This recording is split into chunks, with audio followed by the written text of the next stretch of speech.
Smash. What do you like to smash? I've played Smash Bros before. I'm very shitty at it. I suck at Smash Brothers. I don't know how you people. Anyway, what was I gonna say anyway? Okay, yeah. So we're at that point, and I'll never show anyone things that I haven't been through myself. It would all be a reflection of things that I go through, and things that are hopefully going to turn out for. Any advice on how to keep moving forward? Don't look too far ahead. I've always tend to think when you look too far, you tend to feel a lot more. You tend to feel a lot more scared in moving forward because it just feels like the journey is too far ahead. Look down, look around you, look at the things that you're grateful for. I know it's this is subjective too, but there's always you can always be grateful for something. It might be some people have different things to be grateful for, but you can always find something to be grateful for. And I've always found that the more you really focus your mind on thinking, thank God today I can wake up to this and that and this and this. There's always something to be grateful for. Focusing your mind on that would always be number one, I think, because if you tend to not look for things that you're grateful for, you tend to look for things that you're unpleasantly being just compelled down to. And that's my mom, by the way. Mom's just doing live. Hello. Yeah. So I'm saying hi. It's my mom, Jane. She came to visit me from Australia. We celebrated Soy Dance release together. Say Hi. Say hi, Mom. I'm getting a little nervous. I get it. Thanks, Mommy. Hi everyone, just say thank you. Ah. That's why. Thank you. Alright, thanks, Mom. I love you so much. I love you too. So I'll just Okay, explain I'll to let you them. just do that. No worries. Okay, everyone, thank you so much. Thanks, Mama. Thank you for your supporting. Sure. Thank you. 감사합니다. Number one supporter right there. Again, it's so funny. I was talking about things to be grateful. Perfect timing. I was talking about things to be grateful for, and my number one thing to be grateful for. And I'm fortunate enough to have my mom around. So things to be grateful for. There we go. And we have one more here called Lori, but she's definitely not interested in being on camera anytime soon. But yes, that was my mom. Love her to death. And she's been extremely supportive of, as you can tell, these things that have been happening in my life. So yeah, shout out to my mom. I think she's more invested in seeing you guys, seeing the comments and everything. So anyway, back to these moments. What are your artist's ritual like? I think for everyone, obviously, it's all different. For me, I have different things, different set of rituals. For me, boundaries, I didn't realize, but my friend had been telling me this forever, but shout out to you, Carol, but I didn't realize how important boundaries were for me. So I know boundaries can be extremely important for some people, and for others, they have a certain, I guess the borders are all different. So meaning someone's boundary can be here, someone's can be over there. So some people, for me, especially for me, I didn't realize how sensitive I get to, it makes sense because obviously if I switch and if I'm feeling these crazy manic highs and lows, I think I'll value a lot of space. So I'll give you one good example. If I change to Mito, if I was to change to Mito right now, I would have a complete different demeanor and my boundaries would be different. So as an artist that has DID, I have to learn to understand where my boundaries are. I think that's the first thing. Any artist should understand where their boundaries are. And the reason why I say this is we all have different icks, right? Being an artist, you're prone to be sensitive. Number one, you have to be sensitive because if you're not sensitive, then you have, you're not really harnessing anything that you're feeling when you see something, when you see the sunrise for the 50th time, or when you see the northern lights, and you're compelled to feel something, and with that feeling you retract it and you turn it into an expression. So being sensitive to that is completely fine. Now, as sensitive as an artist can be, it also means that you might have a lot of icks or things that you need to do in order for you to get creative, in order for you to be sensitive, right? So for me, it's understanding those icks, and it's understanding where you have to draw the line for yourself even. Because I feel like if you learn to not really give a shit about it, then your creative process will burn out eventually, and you'll have to find new ways to input, and you have to find new ways to develop and find certain inspiration. Another advice I'll give you is you don't have to, if you never go out, right? If you never go out and do something new, and this is just personal advice, ladies and gentlemen, if you never go out and do something different, and doesn't have to be, you don't have to climb Mount Everest. I'm talking about just going down a different street or doing something different. Watching something different. I don't know. If you never do anything different, you won't have if you don't read a new book or if you don't do certain new activities, you won't have the capacity to fill in your brain and your mind with new sources of inspiration. Like how do you know you're not into roller skating? How do you know you're not into surfing? Like how do you know you're not into certain things? How do you know you're not into Picasso? How do you know you're not into jazz? Put yourself out there. I know I'm introverted. I'm extremely introverted. So easier said than done. But if you don't experience different outlets, then you're going to be filling your mind with the same shit over and over and over again. And as an artist, if you're going from home to studio, home to studio, home to studio, and there's nothing in between, then you're just going to be stuck on the computer, trying to pick at whatever's left inside here to make something. And it would be a shame for you to feel like you're forcing yourself to do it. Remember, forcing yourself to do it is, I think, a compartment that you have to learn as any artist, because if you're working with any clients, there's never going to be a moment in time where you're just completely going to be doing whatever you want. And yeah, I mean, if you want to live like that, it's fine. But if you're going into this as a profession, then yes, you might as well learn how to stick it through, So anyway, again, put yourself out there, do whatever you want. Granted, just don't do anything like fucked up. Just do anything you want that you've always wanted to do, minus the fucked up part. So do anything that you believe is, I want to give a shot at that. If your friend calls you the next day and is like, oh, hey, do you want to go fishing? Be like, yeah, I guess why not? I mean, I don't really do that. Just like, all right, let's go out and fish, So like things like that, I don't think people really understand, but they mount up to your experiences.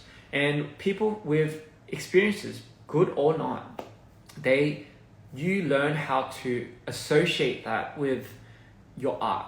I mean, that's really where expression comes from, right? It really does start by that. That's what I'm doing ultimately. I mean, granted, it is based on personal, analysis of what I really am going through with certain disorders.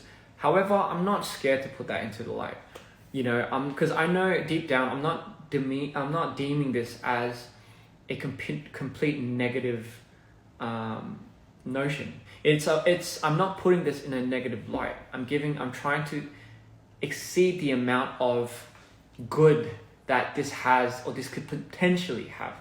Sorry, I'll say potentially have in giving a lot of insight to people that may feel discomfort with certain disorders or may not have the voice to really be just, I'm good to be who I am. I'm actually really happy to be who I am.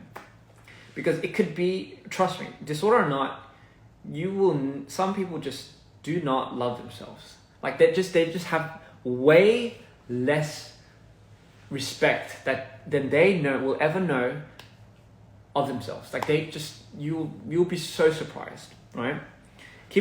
Make it a good practice to just look in the mirror and, as cliche as it might sound, just look in the mirror and be like, hey, you got it. You absolutely got it. And if anyone's going to be proud of you, it should be yourself. If you aren't proud of yourself, you're being a little too hard, dear.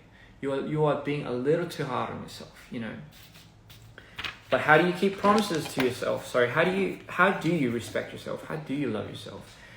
It really does start by letting yourself experience things that you would nonetheless not try to experience. Or if there's things that you don't do on a daily basis, whether it be you commit yourself to certain things that so for example, I always use this idea of promising. So if you make a promise to yourself, like, tomorrow I'm going to go to the groceries, get a few things, and I'm going to try making chankonabe, which is a sumo wrestler's favorite dish that they like to eat. For example, something that's like new and out there, gives you some type of excitement. Not like, tomorrow I'm going to do 10 push-ups. Do something that makes you excited. Like, put something up there in the list where you know that you kind of want to do it, and it just gives you the tingles if you think about it. And then keep that promise. Go outside and whatever you put on that list, mind you, don't start crazy, because if you start something too hard, you're not going to do it. Most likely, you're not going to go up and do it. So start with these small things that make you a little bit excited, and then do it. And you'll feel somewhat more accomplished day and day and day and day. How many sides do I have?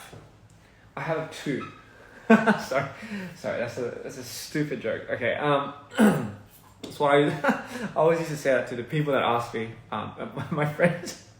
So anyway, so how many sides do I actually have?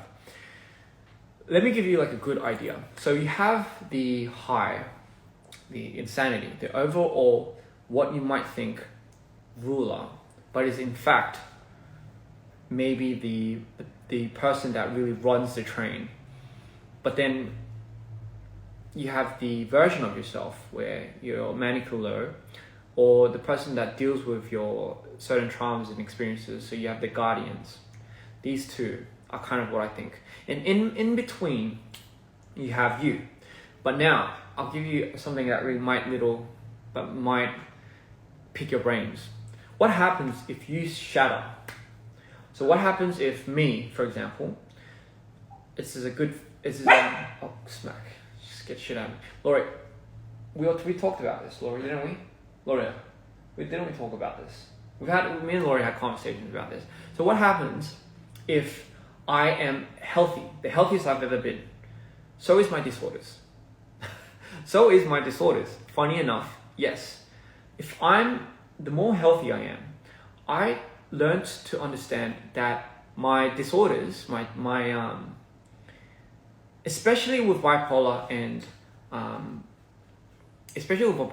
and DID, I've learned to understand that they also become healthy. So meaning, yes, there might not be complete splits, but you still manage to somewhat find a way to split, and you find a way to go up and down. So ignore the idea of like, okay, I'm gonna try fixing my switch. No, it's learning to coexist with it, honey. It's learning to coexist and balance it out through your daily routines.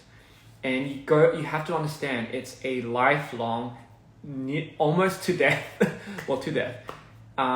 experience that you are going to have to understand and accept and learn to take.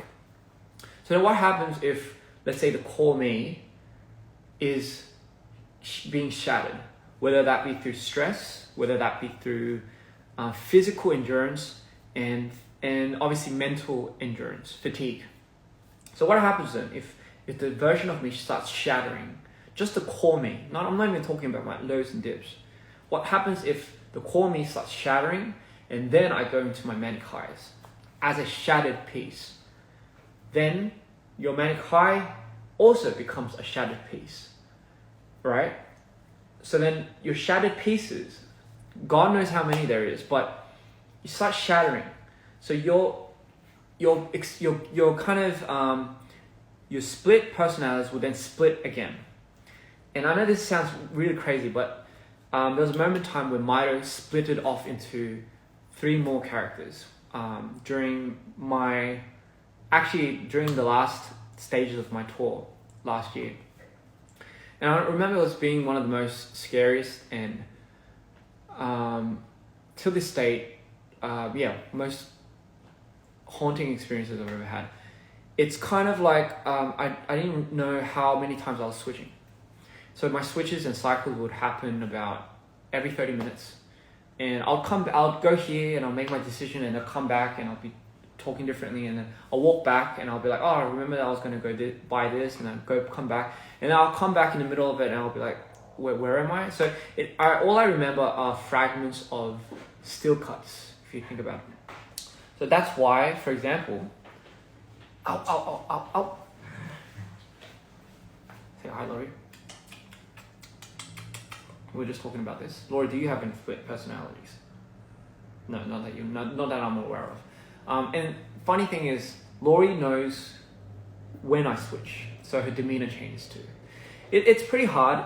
So I realized if you're not physically and mentally good, for people that have DID, that can mean a big deal to your other identities as well, because not only is the present state the state that really does safeguard and hold the core you weakened, but when I don't know if this is a thing that happens to only people that have DID and bipolar type 1, but I'm just speaking for myself personally. But I tend to realize that when I start splitting when I'm at a very bad state, just my general state is bad, it becomes very dangerous. That's when Mito becomes dangerous, because Mito starts, imagine you have a spawn of darkness, right? But then he spawns more darkness, and they're just like a version of him. So you have the 100%, that's why I bring up the idea of like Mito, you have the 100% core Mito. So he's made up of fury, rage, love is also a part of it, betrayal, and a lot of different emotions that muster up the experiences from trauma. Hence, it's why it's your guardian. But the only problem is they have a mind of their own, which is why you black out for the most part. So, but then what happens if Mito starts splitting? So then when are you ever going to return to your throne? And I call it the throne, meaning the seat of power. So who's at the front conscious core? So Mito, when he splits, you imagine what kind of split that would look like. It's very nasty, and it's something that I've never been so afraid of in my entire life when I saw that, because I don't remember most of it, but it was something that I've never ever, well, since I've been through it, I was like, okay, I'm never ever going to ever get to a point like this, because of how dangerous and how scary this can be, because you're literally splitting your dark altar into another version of a dark altar, and that could only mean you're enhancing that character. And remember, we had a name for the character that was relatively dangerous for my splits, and I'm not going to mention the name of this character that Mito split into, but it was to the point where even Mito couldn't come out and save me from that character. Well, very came close to not being able to save me from that character in real life. But yes, maybe is this character part of the lore maybe in the future?